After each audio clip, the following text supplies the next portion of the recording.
ఏం చూసారంటే ఏం చెప్పాలి? మీరు ఏం పొగుడుతున్నారో కూడా ఏం చెప్పాలి? పొగడట్లేదు అన్నా, మీరు పొగుడుతున్నారు అన్నారు. మిత్రులకు నమస్కారం. మిత్రులారా, ఆరు వాయిస్ నవత గారికి ఒక కమ్యూనిస్టు మిత్రుడు ఫోన్ చేశాడు. ఈ మిత్రుడు ఎటువంటి వాడంటే, ఈ ప్రపంచానికి కమ్యూనిజం తప్ప మరో దిక్కు లేదు, ఈ ప్రపంచాన్ని మంచి మార్గంలోకి నడిపించేది కమ్యూనిజం తప్ప మరో దారి లేదు అని నరాన ఇంకిపోయిన అతి సాధారణ కమ్యూనిస్టు పార్టీ సభ్యుడు, గట్టిగా మాట్లాడితే ప్రాథమిక సభ్యుడు అయి ఉండొచ్చు, కానీ నరనరాన కమ్యూనిజం ఇంకిపోయింది. కమ్యూనిస్టు సిద్ధాంతాలకు వ్యతిరేకంగా మాట్లాడే వాళ్ళు వర్గ శత్రువులుగా వీళ్ళు భావిస్తారు. వర్గ శత్రువులను చంపాలి, లేదా వారిని శిక్షించాలి, లేదా వాళ్లకు శిక్షణ ఇవ్వాలి. ఈ సాధారణ సభ్యుడు మొదటి రెండు చేయలేడు కాబట్టి నవత మేడం గారికి శిక్షణ ఇవ్వడానికి వచ్చాడు. కోర్స్ అతనితో ఫోన్లో నవత మేడం గారు సీరియస్గానే మాట్లాడినప్పటికీ అతనిని ఒక జోకర్ కింద మార్చేశారు. ఆ వీడియో లింకును కిందన ఫస్ట్ కామెంట్లో పిన్ చేస్తాను, అందరూ తప్పక చూడండి. మీరు మోడీ గారిని పొగుడుతున్నారు అని అంటున్నాడు, కానీ ఏం పొగిడానో చెప్పండి అంటే చెప్పట్లేదు. అంటే మేడం గారి మాటలు అతని కమ్యూనిస్టు హృదయానికి మేకులతో పొడిచినట్టుగా అనిపించి ఉండొచ్చు కాబట్టి ప్రశ్నిస్తున్నాడు, కానీ ఏం పొగిడారో చెప్పలేకపోతున్నాడు. హలో, చెప్పండి. మీరు మాట్లాడింది బాగలేదా? బీజేపీ వాళ్ళని పొగుడుతున్నారే, దానికి చెప్తున్నా నేను. చూసిన వాళ్ళు అయితే, తెలుగు ఉన్న వాళ్ళు అయితే పొగిడింది ఏంది అనేది చెప్పాలా? చెప్పలేకపోయినప్పుడు కాల్ చేయొద్దు. మీరు ఏం చెప్పాలనుకున్నదో చెప్పడం కూడా చేత కానప్పుడు ఫోన్ చేయడం ఎందుకు? అక్కడ మేడం గారు ఏం మాట్లాడారు, అతను ఏం మాట్లాడారు అన్న విషయాలను మనం ఇక్కడ మాట్లాడక్కర్లా, ఎందుకంటే ఆ కింద లింకులో ఉంది, చూడండి. అతని ప్రశ్నలకు మేడం గారి జవాబులు పక్కన పెట్టండి. అతని ప్రాబ్లం ఏంటంటే, మనం బీజేపీని పొగుడుతున్నాం, అది అతని బాధ. బీజేపీని పొగుడుతున్నాం అంటే నేను ఎక్కడ పొగిడానని మేడం గారు అడిగితాడు, జవాబు చెప్పలేకపోయాడు, అది వేరే విషయం. కాబట్టి అసలు బీజేపీని ఎందుకు పొగడాలి అన్న విషయాలు కొన్ని కమ్యూనిస్టు మిత్రులకు మనం తెలియజేద్దాం. ఆ కమ్యూనిస్టు బాబాయ్ పేరు అయితే మనకు తెలియదు, కానీ ప్రతి కమ్యూనిస్టు బాబాయ్కి ఇప్పుడు మనం ఇచ్చే వివరణ అంది తీరాలి అని కోరుకుంటున్నాను. కమ్యూనల్ వైలెన్స్ ప్రివెన్షన్ బిల్ 2005, దీన్నే తెలుగులో మత హింస నిరోధక బిల్లు 2005 అని ఉంటుంది. ఇక్కడ కామెడీ ఏంటంటే, ఈ బిల్లును కాంగ్రెస్ ప్రభుత్వం, మన్మోహన్ సింగ్ గారి కాంగ్రెస్ ప్రభుత్వం 3 సార్లు సభ ముందు పెట్టింది. 3 సార్లు కూడా బీజేపీ ఆ బిల్లును ఎడంకాలితో తన్నింది. ఒకవేళ ఆ బిల్లు ఆ రోజున ఆమోదం పొంది ఉంటే, ఏ హిందువు అయినా సరే తన ఇంట్లో పెళ్ళి, బారసాల, పెద్ద మనిషి ఫంక్షను, చావు కార్యక్రమం ఏది చెయ్యాలన్నా సరే అక్కడ డ్రమ్స్ వాయించడము, నాదస్వరమో ఏదో పెట్టడము చేస్తే గనక ఆ వీధిలో ఉన్న ఒక కిరస్తాని లేదా మరకస్తాని వాళ్ళ అనుమతి తీసుకోవాలి. వాళ్ళ దగ్గర ఎన్ఓసి తీసుకుని పోలీస్ స్టేషన్లో ఆ ఎన్ఓసి ఇస్తే పోలీసులు మీకు ఆ అనుమతి ఇస్తారు. మీరు ఒక వెజిటేరియన్ను, మీకు 2 పోర్షన్ల ఇల్లు ఉంది, ఒక దాంట్లో మీరు ఉంటూ పక్క పోర్షన్లో అద్దెకు ఇస్తున్నారు, ఉన్నవాళ్ళు ఖాళీ చేశారు, మీరు టూలెట్ బోర్డు పెట్టారు, అక్కడికి ఒక కిరస్తానియో మరకస్తానియో వచ్చి ఇల్లు అద్దెకు తీసుకుంటాను అన్నాడు. అబ్బే మేము వెజిటేరియన్స్కే ఇస్తాము, మీకు ఇవ్వము అని మీరు అన్నారు. వాడు వెంటనే పోలీస్ స్టేషన్కి వెళ్ళి, నేను మరకను కాబట్టి, నేను కిరస్తాని కాబట్టి వాడు నాకు ఇల్లు ఇవ్వనని మతపరమైన అవమానం చేశాడు అని కంప్లైంట్ ఇస్తే గనక మీ వివరణ ఏమీ అక్కర్లా, ఇమ్మీడియట్గా మిమ్మల్ని తీసుకెళ్ళి లోపల పడేస్తారు. బెయిల్ కూడా ఉండదు, ఎందుకంటే నాన్ బెయిలబుల్ అఫెన్స్. నేనే కాదు, మీ కమ్యూనిస్టులు కూడా దీన్ని ఫేస్ చేయాలి, ఎందుకంటే మీ ఇళ్లలోనూ బారసాలు, పెళ్ళిళ్ళు చేసుకుంటారు కదా. ఆ చట్టం వస్తే గనక మీ ఊళ్ళో కిరస్తానీల వీధులు, మరకస్తానీల వీధులు ఉండవు, ఎందుకంటే ఒక్కొక్క కిరస్తాని ఒక్కొక్క వీధిలో సర్దుకుంటాడు. ఆ వీధిలోని వాళ్ళు ఇచ్చే ఫీజులు తీసుకుంటూ బతికేస్తాడు, ఏ పని చెయ్యక్కర్లేదు. కమ్యూనిస్టులు కూడా వాటికి డబ్బులు ఇచ్చి కానీ మనుగడ చేయలేరు. బీజేపీని ఎందుకు పొగడాలి అంటే ఇది మొదటి పాయింట్. ఇక రెండవది ఆర్టికల్ 379, దానిని ఎత్తేయడం. 5 సంవత్సరాల వయసు కూడా నిండని బొడ్డోడు కూడా కాశ్మీర్ బార్డర్లో జవాన్ల మీద రాళ్ళు వేసేవారు. ఆ రాళ్ళు వేసే సంస్కృతిని ఒక్క రోజులో మాయం చేసేశారు మోడీ గారు. ఇది 3వ కారణం. ఇక 4వది, 24 గంటలు కూడా నువ్వు అణుదేశమే, నేను అణుదేశమే, నువ్వు నేను సమానమే అంటూ అంతర్జాతీయ వేదికల మీద పాట పాడుతూ ఉండేది పాకిస్తాన్. మరి ఈ రోజున పాకిస్తాన్ పరిస్థితి ఏంటి? అంతర్జాతీయ ముష్టి వాళ్ళ సంఘానికి ప్రెసిడెంట్, అంతర్జాతీయ బొచ్చే పార్టీకి వైస్ ప్రెసిడెంట్. ఇంతకు ముందు 24 గంటలు కూడా భారత్లోకి ఉగ్రవాదులను పంపడానికి తెగ కష్టపడుతూ ఉండేది. ఇప్పుడు పరిస్థితి ఏంటి? మోడీ గారి దయ వలన అటువంటిది అవకాశం లేదు. ముందు బొచ్చి పెట్టుకొని అన్ని దేశాలు తిరుగుతున్నారు. రేపు మేము అన్నం తినాలంటే ఇవాళ మీరు ఓ 2 రొట్టె ముక్కలు పడేయండి అని అడుక్కుంటూ. మన హైదరాబాద్లోని గోకుల్ చాట్, లుంబిని పార్కు, ఈ 2 పేర్లు కలిపితే మీకు ఒక సంఘటన గుర్తుకొస్తుందా? అటువంటి సంఘటనలు ఈ దేశంలో ఎన్ని జరిగాయి? కాంగ్రెస్ పాలనలో అటువంటి నేరాలు చేసిన వాళ్ళని ఇంటి అల్లుళ్ళులాగా ప్రభుత్వాలే దగ్గరుండి బోర్డర్లు దాటిస్తూ ఉండేవి. అటువంటి కార్యక్రమాలు ఇక్కడ ఎవడైనా చేస్తే కనుక స్పాట్లోనే అయిపోతున్నాడు. 2 ఇప్పుడుది కాదు, ఎప్పుడో 20 ఏళ్ల క్రితం అటువంటి పనులు ఇక్కడ చేసి పాకిస్తాన్లో దాటుకున్న 30-40 మంది ఈ మధ్యకాలంలో గుర్తు తెలియని తుపాకీ మనుషుల చేతుల్లో స్వర్గానికి ప్రయాణమయ్యారు.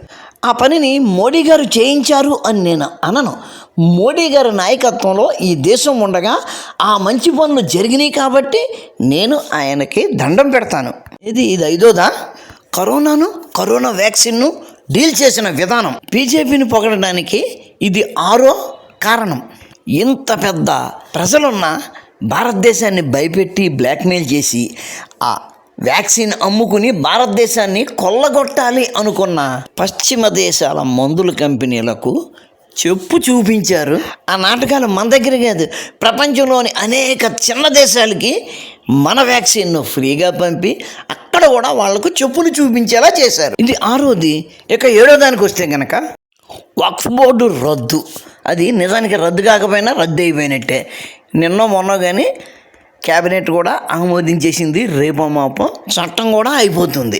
నా భూతో నా భవిష్యత్తు అన్న చందాన మహాకుంభాభిషేకం నిర్వహణ 66 కోట్ల మంది 40 రోజుల్లో అటెండ్ అవ్వడము అంటే మాటలా మరి?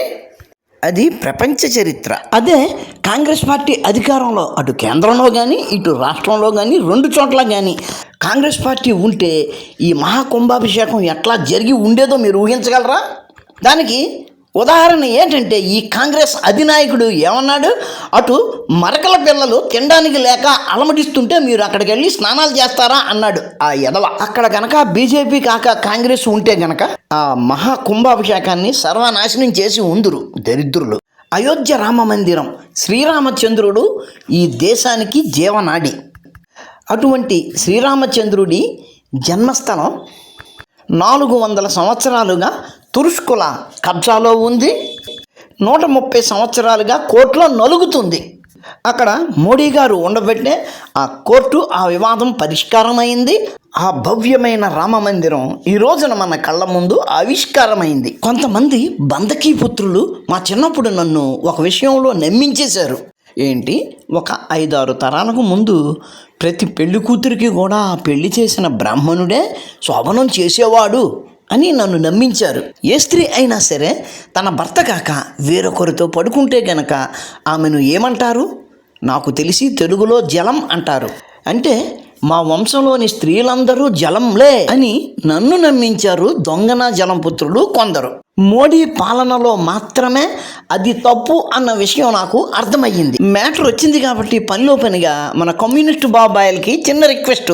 కమ్యూనిస్టు బాబాయిలు ఇట్లాగా బ్రాహ్మణుడే శోభనం చేశాడు అన్నట్లుగా చరిత్రలో కానీ హైందవ వాంగ్మయంలో కానీ ఎక్కడన్నా ఉంటే ఆధారాలు చూపిస్తే నేను మీరు చెప్పేది నమ్ముతాను. నాకు తెలిసి ఈ కమ్యూనిస్టు సోదరుడు కూడా ఈ విషయాన్నే గాఢంగా నమ్ముతూ ఉంటాడు. ఏ విషయం? తన వంశంలోని ఒక 5-6 తరాలకు ముందటి స్త్రీలందరూ కూడా జలంలే అని. ఇంకొకటి, మీ ఊర్లో నీటికి కరువు వచ్చింది, ప్రజలు కట్టకట్టలాడి కొట్టుకు చూస్తున్నారు. ఇదిగో ఊరు మధ్యలో ఈ నుయ్యి ఉంది, ఈ నూతి నిండా నీళ్లున్నాయి, కానీ ప్రజలెవ్వరూ ఈ నీళ్లు తాగడానికి అనుమతి లేదు. ఎందుకు అంటే ఈ నుయ్యి ఆ నుయ్యి ఉన్న స్థలము మీ ఊరిది కాదు, మీ పక్క ఊరి పంచాయతీకి సంబంధించింది. ఈ నుయ్యి మీ పక్క ఊరికి సంబంధించింది. వాళ్ళు ఎప్పుడో తవ్వుకున్నారు, అప్పట్లో ఇక్కడి నుంచే నీళ్లు తీసుకెళ్లేవారు. ఇప్పుడు వాళ్ళ ఇళ్ల మధ్య ఒక నుయ్యి తవ్వుకున్నారు కాబట్టి ఈ నూతి నీళ్లు వాళ్లకు అవసరం లేదు, తీసుకెళ్ళటలేదు. అది మన ఊరి నుయ్యి కాదు కాబట్టి మనం ఆ నీళ్లు తాగడానికి వీలు లేదు. ఆ నుయ్యి మనది కాదు అంటే మీకు ఎలాగుంటుందండి? అసలు మీ ఊరి నడిబొడ్డున అటుపదడుగులు ఇటుపదడుగులు ఉన్న ఆ నూతి స్థలం ఒక్కటే పరాయి పంచాయతీకి చెందింది ఎట్లా అవుతుందండి? అవుతుంది. వినేవాళ్ళు వెధవలైనప్పుడు అది ఖచ్చితంగా అలాగే అవుతుంది. చూడండి, ఇక్కడ చిన్న ఫోటో చూపించాను. హరప్ప, మొహింజోదారో ఆ పేర్లు విన్నారా? ఆ సంస్కృతిని ఇండస్ వ్యాలీ సివిలైజేషన్ అంటారు. దానిని తెలుగులో సింధు సరస్వతి నాగరికత అంటారు.